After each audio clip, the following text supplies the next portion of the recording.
All right.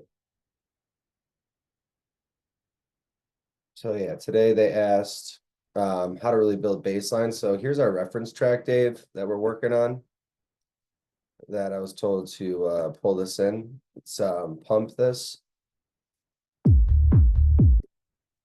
All right. Can you hear that? Can you hear that, Dave? Good. Cool. Yeah, all good.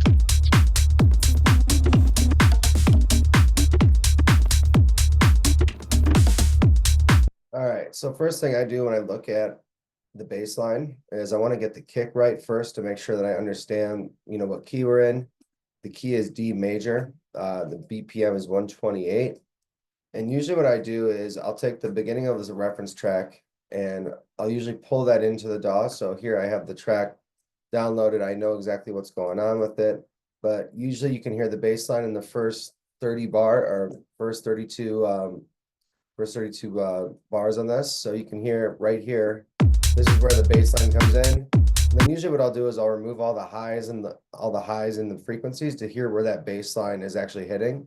So I'll put an EQ8 on this onto this track right here, the reference track, and I'll hear where that's coming in at.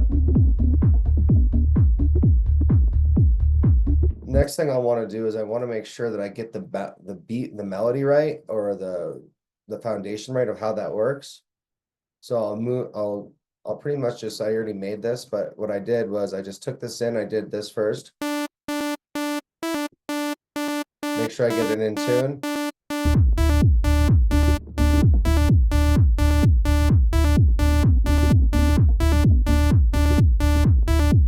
And then what I did was I went into Serum, once I got the melody right. I made a sine wave right here, just a basic sine wave. With an oscillator B, it's detuned down -3 on octaves. Then I did a saw wave on oscillator B with a -2 octaves. And then I did my low pass filter with an envelope right here, just envelope 1. Envelope 2 just got a square envelope 1.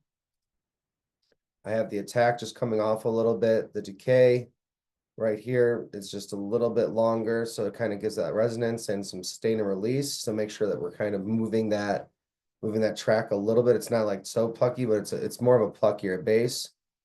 And then what also I did was I put a little distortion on it with the tube on there with a little drive and a little bit of a compressor on it. So I'll send you all this link for this sound wave, but this is what I came up with after that.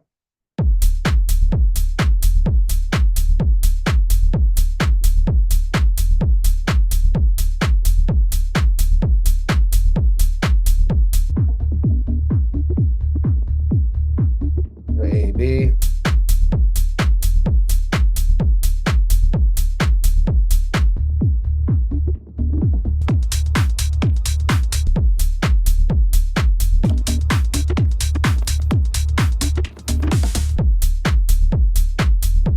As you can see, it's pretty similar, right? So that's how I go about by making bass lines. I make sure that I get it in key first. I make sure what the notes are, make sure I have it sounding right. And then some really cool tricks that you can do to see exactly where to get started on a bass line is what I'll do is I'll just take this little part right here, I'll Command J it by isolating that audio, then I'll extract a groove. So when you can see right here, you can, where is that? Extract the groove right here.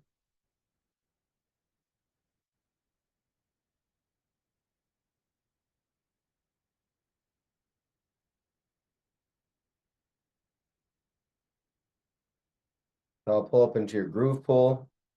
And then what we can do is we can kind of, I'll delete this part right here, but what I can do is I can drag in those loops right here on where the groove pool is. And I'll transfer this up to C3. And I know it's in D major, so what I'll do is I'll scale D major. And then I'll just kind of have this loop going. Yeah, so then you can see like some of the grooves right here. So this is where kind of the groove lies. So you can kind of start by building your baselines like this as well, by seeing exactly where that goes. So you can see.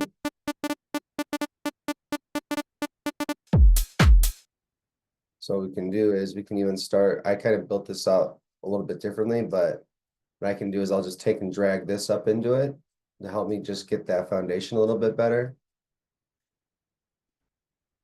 And then I'll see how this sounds with just extracting the groove as another way to get the baseline moving just similar.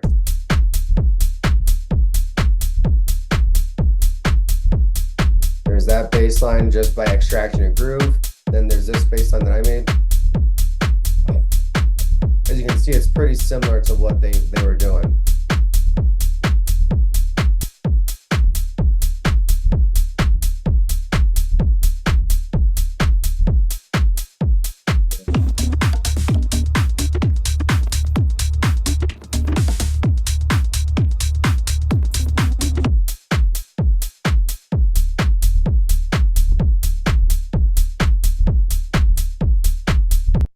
Yeah. So that's how I build baselines when I look at how I'm moving things. So I will usually tap the key right in there, what I have going on. I just tap the right key for D major. I just keep going until I get that sound right, first and foremost, in the same key. And then I'll just build my baseline basically out like that to make it easy for you guys. So that's building baselines. Dave, what other questions you might have today, man? No, that's cool. That was really Yeah. interesting. Yeah, you see how that sounds already? And then what I'll also do if I want to do a kickstart on it, make sure that whenever you're doing a kickstart, you want that bass. If you're going to start doing bass lines, you want to have that less muddiness. You want to make sure that that bass is at the tail end of each kick, right? So each note is going to be at the tail end of each kick, but every duck is coming off right at the end of that tail. That's probably where a lot of that muddiness comes from, is that with that, even without it though, it's already going to sound okay. See? With it on, it's already cleaning up that mud right in that 90 to 200 hertz.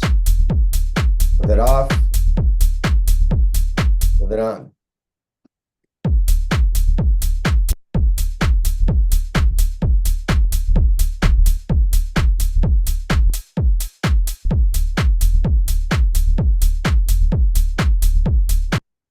Yeah, so this is so this is if you're going to be doing your bass, right? That's one way to make that make sure it's not money. But another way to make sure that your bass and kick are not money, I do a low end check. Do you have a Elysia master loudness? Yep. All right. So one thing that I'll do, and I isolate my kick and my bass. You always want your kick and your bass, your kick to be hitting right around 8 to 10 dB.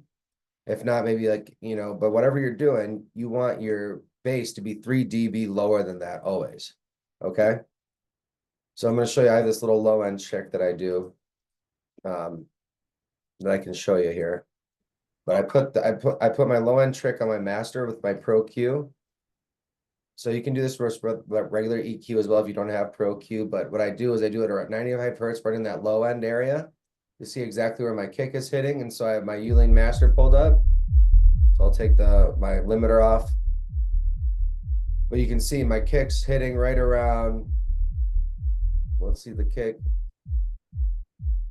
My kick's hitting right around -15 right now.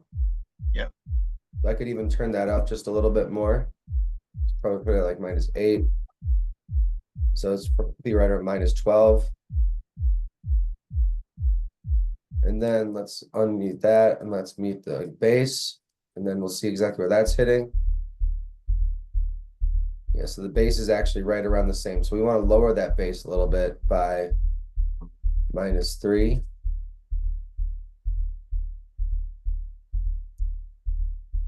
Now we're showing exactly where the low end needs to be, right? So let's do the kick again to make sure. It's right around -12. So let's go up one more, -7 or -7.5. That way you can get it right at that -12. Look, nice and clean right across the board. Now let's do the bass.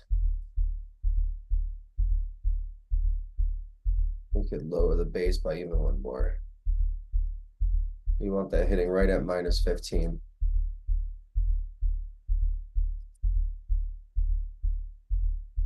Yep, there we go. All right, so now let's hear them both together with the low end.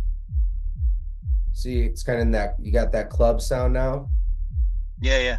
That's that club ready type bass and kick style, right? So now let's go and That's take, helpful. yeah, let's take that off and let's listen into the mix now, see how that sounds.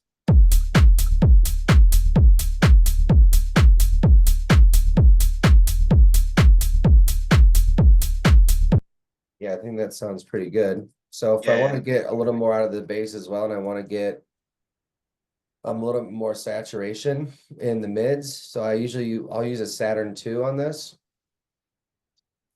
If I want to get a little bit more, but I usually will increase this area probably right around like 116, right around 120 on my bass to right around like 500 hertz.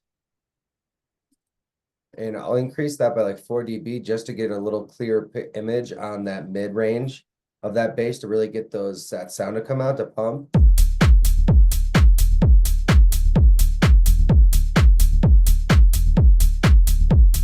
With it off. See how you're not getting that clear to come through now? Now with it coming in. With it off.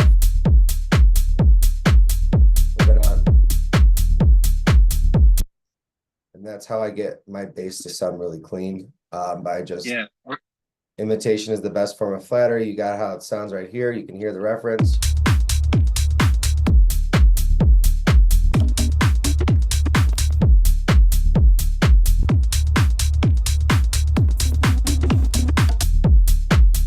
They got a little more punch on their kick too. So what I'll usually do is, if they got a little more punch, I'll try to get that up a little bit on my top kicks. If I'm going to layer my kicks, I usually will have my top kick come in a little bit stronger.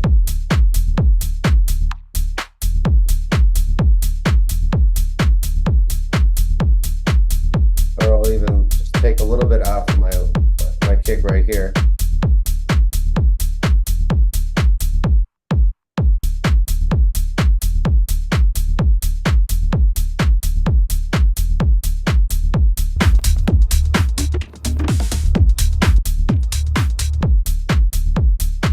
Getting closer, right? So yes, that's kind of how I like to do those. Yeah, no, that's brilliant. You can really tell the difference between the two, and that's much clearer. Yep, so that's kind of where I start building my bass lines, my kicks, how I get my drums going. I just get my basic foundations going.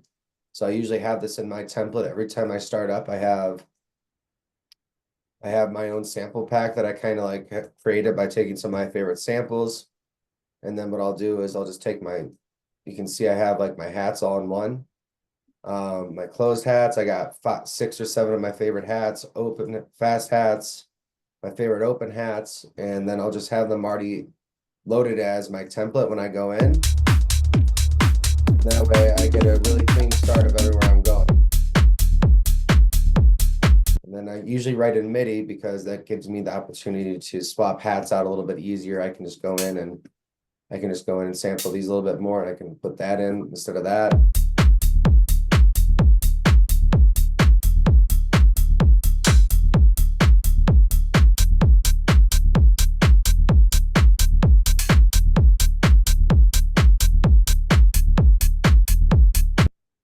Yep, so that's kind of how I sample and do everything and makes my life easier. I already have everything kind of loaded up for the basic patterns. They get an idea. Then I have like a basic 16th note. I have some fast hats, shakers that I usually will add in if I want to. Basic shaker.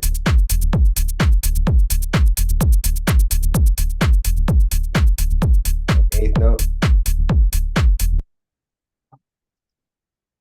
So I can usually do like an eighth note, like a perk or something by putting like a tambourine or something in there, or just like basically like a perk. I can find the basic perk that I like, and what I can do is I can just like sample this right here.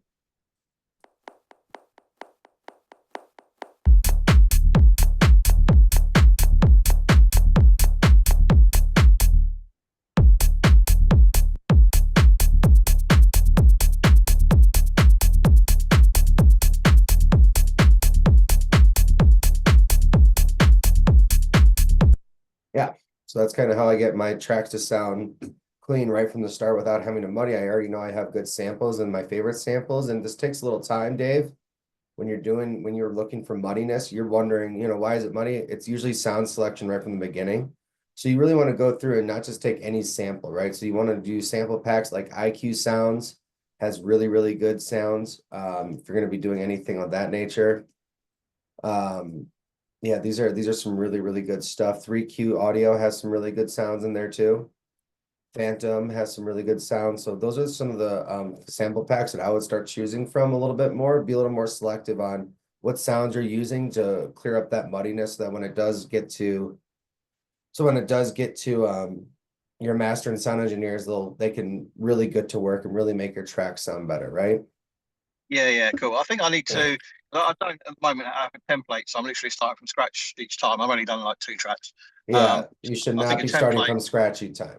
You should Yeah, really be yeah, getting that foundation. Get your template always started up. So I'll show you what that looks like. So I'm just gonna save this. And if you want to get with myself and Elysia, we can work with you guys. Probably, we can ask you one-on-one to get a template set up or something like that. I know that we can do that, but whenever I start a new live set, you can see I already have my template set up. I build this out really, really quick. And I write faster, I do my tracks faster. This is all if you are serious about producing, this is how you make tracks faster, how you get a good foundation. As you can see, I got my top loop ideas, my perk loop ideas, my synths, my vocals, snares, regular audio tracks, just drag in samples where I want it. But I already have my claps and my hats already pulled up. I already have a kick with a kick rack already set up where I can just choose some of my favorite kicks. A top kick already in there, and then I have a bass line already written out just to kind of give me an idea of maybe like where I want to start. And then I can swap out kicks.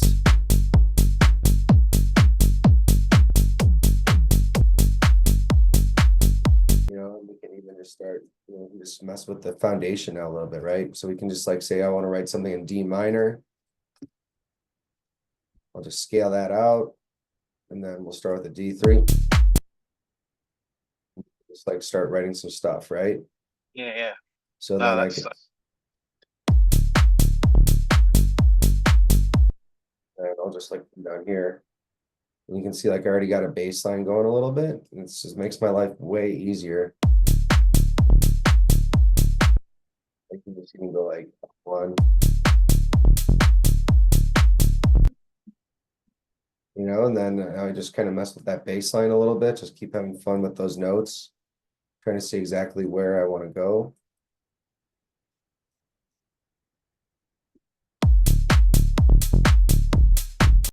Yeah, this goes over just more.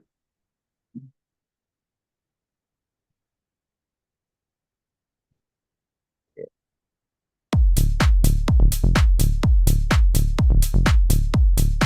And what I'll usually do is I'll usually keep it like a 1 or 2 bar pattern, and I'll just loop this one area until I start getting things right.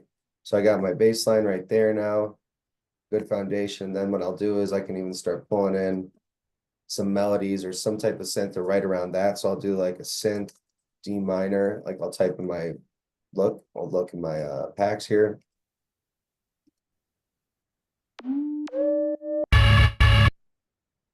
So we'll just like start finding a melody.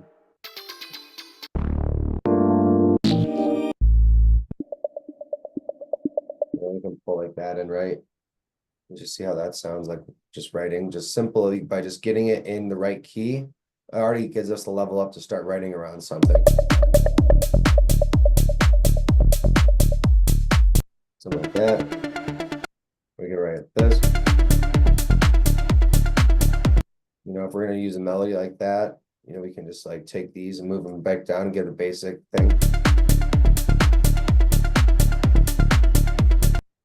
Or what we can even do is if we're using a melody like this, we can just kind of chop and screw this up because it's a little bit much.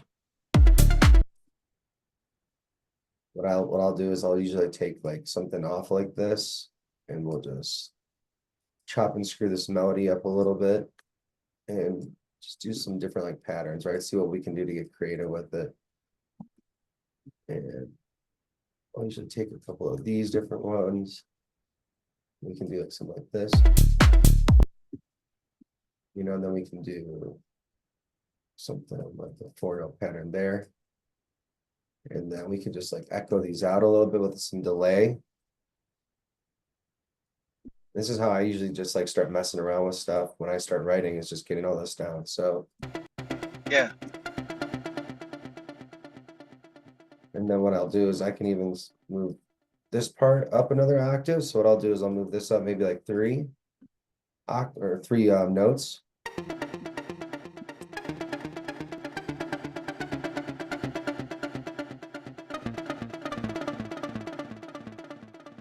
So what I'll do is I'll remove the delay on this part. And just keep it on this.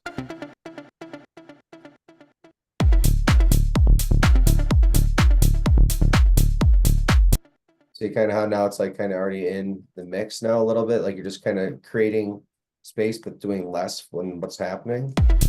Yeah, yeah.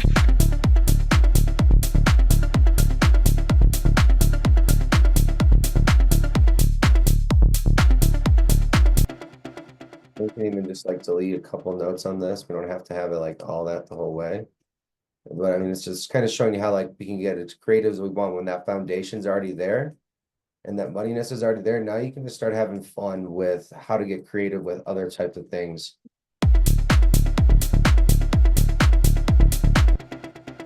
You know, we don't need all that, but maybe just like one or two off and then just go in and out, in and out, in and out. And then we could take the delay off some of these, one there, on here. You know, just get those automations going to keep things interesting.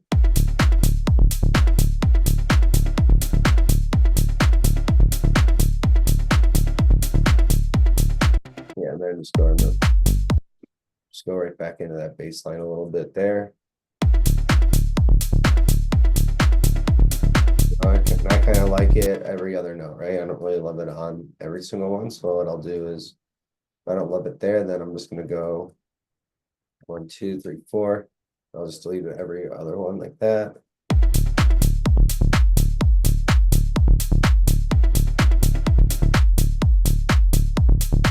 Yeah, so that's simply kind of how I would start going about how to do different things, right? Yeah, cool. And it's so much easier when you've already got, like, as you say, your template set up and you got your rhythm there. And yeah, that's how the real ones do it, man. This is how everyone wants to be thinking. This is how people should be moving.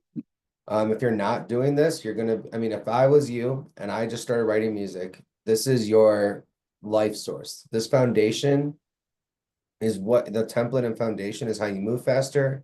You don't have to takes the less thinking out of it, and we can go from there. yeah. How does that sound? Yeah, no, that's amazing. Thank you. What other questions you have, man? What can I show you? You got me all to yourself, so you might as well use it. I got up at 6:30 in the morning here to be on here with you. So Oh man, appreciate that. yeah. Yeah, no, that's cool. Chord progressions I'm reasonably good with. Melodies are always, where do you start? Do you build a melody off the bass line, or do you like a call and response sort of thing? Or So if I'm gonna build a melody, usually what I would like to start always doing is writing the melody over the drop, right? If it can work in the mix, then it can work probably in your breakdowns. But what I'll do is if I know I'm writing in D minor, I usually stick to 4 notes, right? Stick to 4 notes. I'll fold this, or sorry, I'll scale this out. I'll stick to 4 notes. So you see that, so I scale it out. I usually try to stick to 4 notes, and I'll just write like some basic patterns here. Right? So I'll just stick to 4 notes always.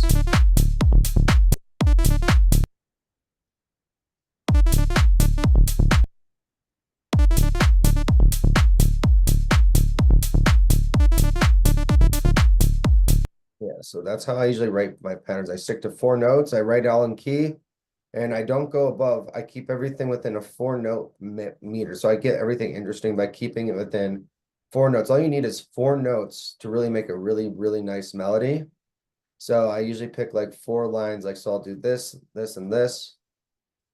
So let's say here's my 4 notes, 1, 2, 3. So I got D3, F3, I got D, F, E, and B, or D, F, E, C, B, right? So there's my 4 notes.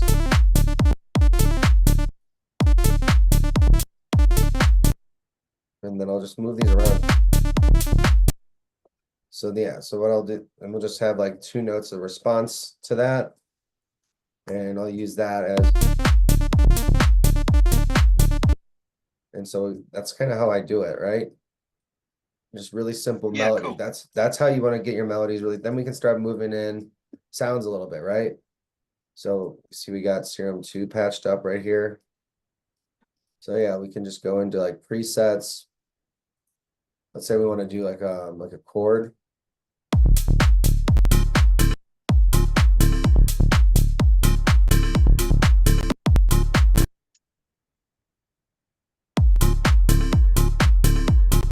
And then I'll just keep messing with it until I find like a. So if we want to use like maybe like a chord, maybe we don't have them all close together and we just do something like this.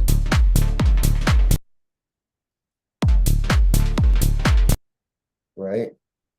So now we can actually do something really cool. Now that we have like a melody down, we can kind of see how this would sound if we just kind of.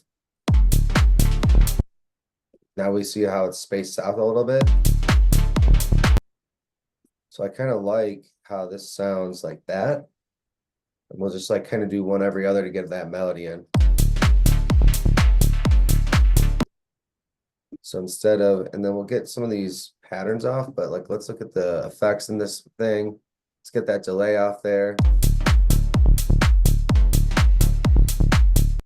Maybe even take some of that reverb off. I'm just messing with the effects in here.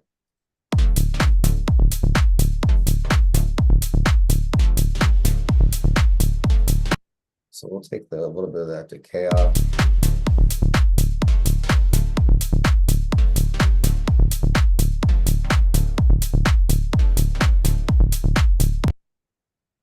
And then what we can do, now that we kind of see how that works, we can even just kind of maybe take these and make it simpler, right?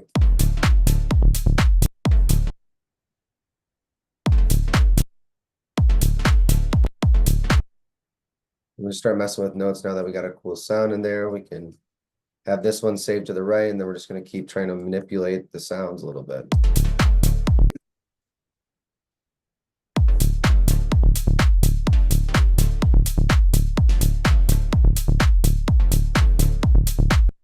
See if it sounds good higher up. And we can even go down maybe one, see if like that works. Move this up. So we can, now that we kind of have that going, right? We can kind of even go from here, get a little build going with that now. See how this sounds, just like kind of putting just a little quick build in there. What we'll do is I'll EQ this up. Make sure I get my build up filter on and off. Yeah, so what I'll do is I'll turn this on, I'll turn this off. I'll turn my build up filter on and off, so I'm caking off all the lows in this thing, so it'll go.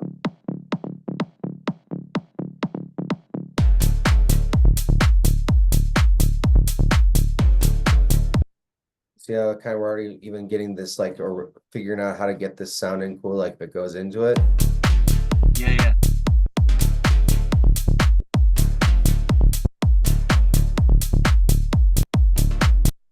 Or what I can even do, just do one. And then what I can do is, what we can do in this build, this little quick build here.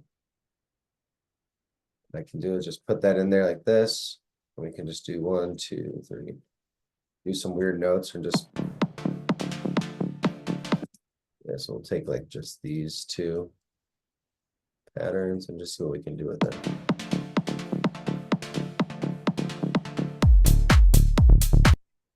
Just move it around, you know what I mean? Like just get fun, just get a little bit interesting with it. Get these like moving into like a little build, right? So we just got like that.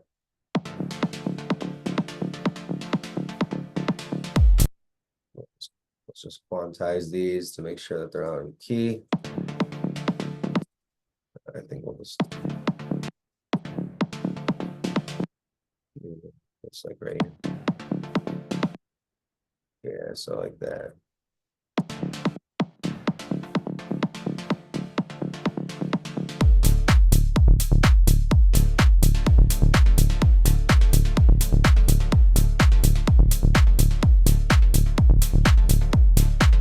Yeah, so it's kind of like that, right? We already got this up. So then we can even do like some patterns here. Like we can do like every other.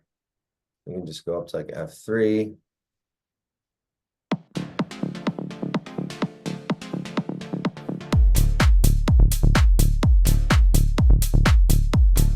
Yeah, pretty Nice. simple. Yeah, you can kind of see how we make everything. So I'm making everything seem really simple, right? Yeah. Yeah. So if you want to get when you get these templates set up, that's the whole point is this is you can make everything really simple for yourself if you do your foundations right, if you actually work on getting your core foundations right, your sound selections, right? So you got 5 core foundations. You want your kick, your 5 drum elements, right? You kick, clap, hats, open hat, closed hat, shakers, right? So kick, open hat, closed hat, clap, shakers, hi-hats, all that good stuff. So those are your foundations, right? You want to make sure that those are always in key before you even start going into it.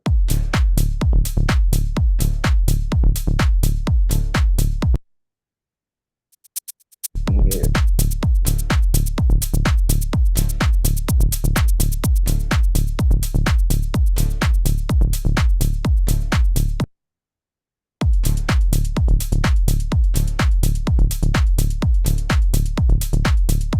Yep. So that's, yeah. That's solid. Yeah, it's a good solid start to the track, right? What other questions you Yeah. got real quick, mate? No, I'm all good. Really appreciate that. Cool. My next task is sort my template out. Get that template started. You can see now that I have mine and I got like, but make sure you also get a sample pack going that you like. So start getting Yeah. yourself organized, all right? So when you're looking at everything, you can see how organized I am, right? Like I have all my stuff that I want right here always. This is just like my samples, right? This is how I go in. This is how I go in my synths. Like I pick out my 5 patterns. I got my claps, crash, kicks, hats, top loops, perks, my favorite sounds, my effects, pads. Like I've made this on my own for 2025 because this helps me get organized in what I want to sound like, right? The more you can Yeah. develop that sound, you will start building all these tracks within that sound based off what your sample pack is that you've built up that you like. And then it just goes into it and then boom.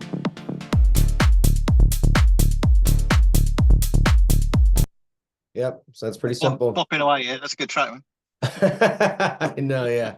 Yeah, I got that one going. But yeah, this is one of the tracks I started and then yeah, this is kind of how I do everything. Then you can see like I write sparks out, I write how I do all my own tracks here. So yeah, this I write all of my ideas out. I'll show you. I'm actually gonna save this. This is not a bad idea to start, right? Cool. Uh yeah, so what I'll do is I'll save this in my, you can see how many tracks I've already written for 2025 and where I'm trying to like repeat, but just do like a new folder. I'll do like my April sparks, my April melodies and stuff, and I'll just do like a new folder in here and I'll do Spark 3. What day is it? 4/25. No, just Spark 3.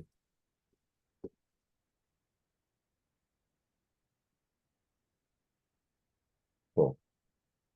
And then I'll show you kind of how I'll show you one more track here that kind of gives you a little bit of an idea of how I started going off, like by just using this template, how quick I built this whole track that I'm going to show you. I built it out in probably less than a week because I got it all set up just basically using this. Yeah. I got 10 minutes left here, so I'll get this up and then I'll show you that and then we'll go on out. So what sounds are you trying to like go for right now in your music? I'm going sort of piano housey, but sort of upbeat piano house, about 127, Okay, nice, 128. Yeah, just nice. yeah, summery sort of vibe and happy feels. Yeah, if you need help with that, let me know, man. Yeah, I can sure. do I can do all that. This is kind of how like I built, see how I have my template still, how I started getting everything organized. Same template, Yeah, and then I just built this whole track out like that.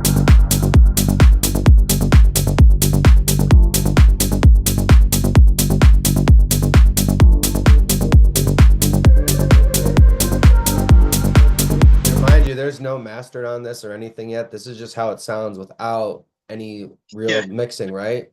yeah, yeah. So this is how I want your tracks to sound before you send it to a master.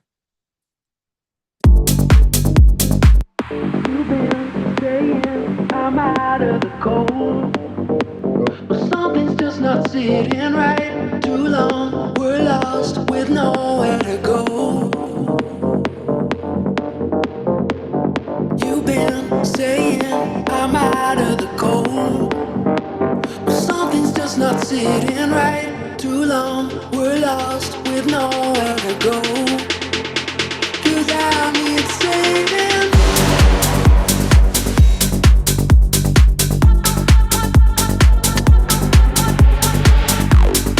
So you can already tell like the quality and everything's already there without even having to get to a master. And this is where I really strongly encourage you and everyone who's going to be watching this video, make sure your foundations are right. Make sure you get that template set up so that way you can build back way faster and easier. And that way, when you do send this to an audio engineer, they get excited to work on your project. I want the audio engineer just as excited as you are, because then once they hear something they like, they'll go in and they'll really go and try to make that track come to life even more, basically without any of that mastering. So if I take off my limiter, that's all I have on my master chain right now. Just a limiter and just my low end type look for thing, and that's it.